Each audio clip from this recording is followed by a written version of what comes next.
चलिए ये वाला क्वेश्चन देखते हैं। इसमें बस क्वेश्चन की इंफॉर्मेशन को बहुत ध्यान से पढ़ के अप्लाई करना है। सॉल्यूशन में ऐसी कोई खास बात नहीं है। पहले तो एक एपी ऐसी है जिसकी फर्स्ट टर्म है 8। दो अलग अलग एपी है। एक एपी ऐसी है जिसकी फर्स्ट टर्म है 8 और कॉमन डिफरेंस है 20। फर्स्ट टर्म 8 है, कॉमन डिफरेंस 20 है। इसमें आपको सम ऑफ एन टर्म्स कंसिडर करना है, वो बाद में करते हैं। बस पहले मैं उसका एक सिंबल मान रहा हूं, उसका सम हो गया एस एन जैसे। ये तो एक एपी की बात खत्म होगी जिसकी आपको एन टर्म्स का सम कंसिडर करना है। फर्स्ट टर्म 8 है, कॉमन डिफरेंस 20 है। ये कंडीशन बाद में लगाते हैं कि ये इक्वल होंगे। फिर दूसरी एपी है जिसमें sum of n to n terms consider करना है। उसमें क्या है, फर्स्ट टर्म -30 है। सिंबल चेंज कर देते हैं। फर्स्ट टर्म है -30, कॉमन डिफरेंस कितना है 8। कॉमन डिफरेंस का सिंबल भी चेंज कर देते हैं। जब एपी ही चेंज होगी तो सारे सिंबल चेंज होंगे। नंबर ऑफ टर्म्स 2n है और क्योंकि डिफरेंट एपी है तो सम का सिंबल भी चेंज होगा। सम का सिंबल ले लिया मैंने S dash, number of terms है 2n। अब क्वेश्चन में कहा हुआ है कि इसकी S N sum of N terms और इसमें सम ऑफ 2n टर्म्स मतलब एस डैश 2n, ये दोनों इक्वल होंगे। तो पहले तो फॉर्मूला लगा के दोनों की वैल्यू निकालते हैं, फिर इक्वेट कर देंगे। देखते हैं, पहले तो एस एन फाइंड करते हैं, एस डैश 2n फाइंड करते हैं। एस एन क्या आएगा, n/2 2 इंटू 2a हो गया 16 plus n-1 n/2 into 2a plus n-1 into D है 20। इसको चाहे थोड़ा सा सिंप्लीफाई कर लेते हैं, n को बाहर ही रहने देंगे। n को अंदर मल्टीप्लाई करने की कोई नीड नहीं है, इसको बाहर रहने देते हैं। क्योंकि जब अभी आप एस डैश 2n निकाल के दोनों को इक्वेट करेंगे तो n कैंसिल हो जाएगा बाहर से, तो काफी कैलकुलेशन बच जाएगी हमारी।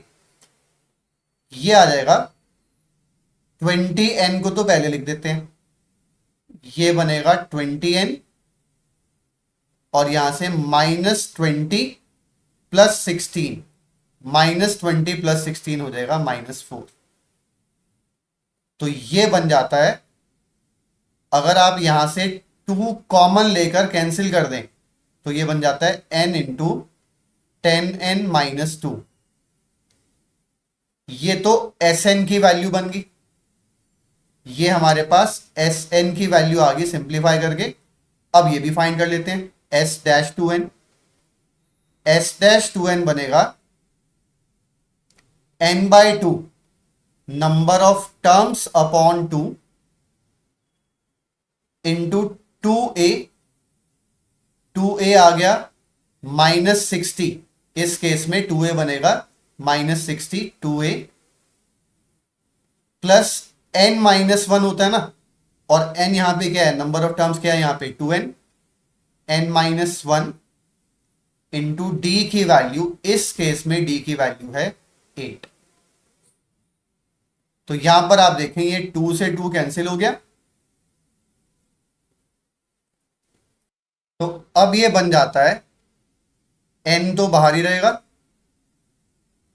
ये बन जाएगा 16n, इनको मल्टीप्लाई करके 16n और -60 और -8 हो जाता है -68।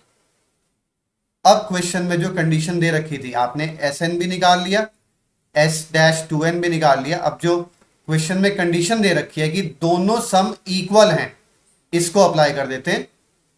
Sn S डैश 2n के इक्वल है, ये कंडीशन अप्लाई करते हैं। अब Sn आया था हमारा n इंटू 10n-2 और S डैश 2n आया n इंटू 16n-68। और देखें मैंने आपको कहा था ना कि n को अंदर मल्टीप्लाई नहीं करेंगे तो फायदा होगा।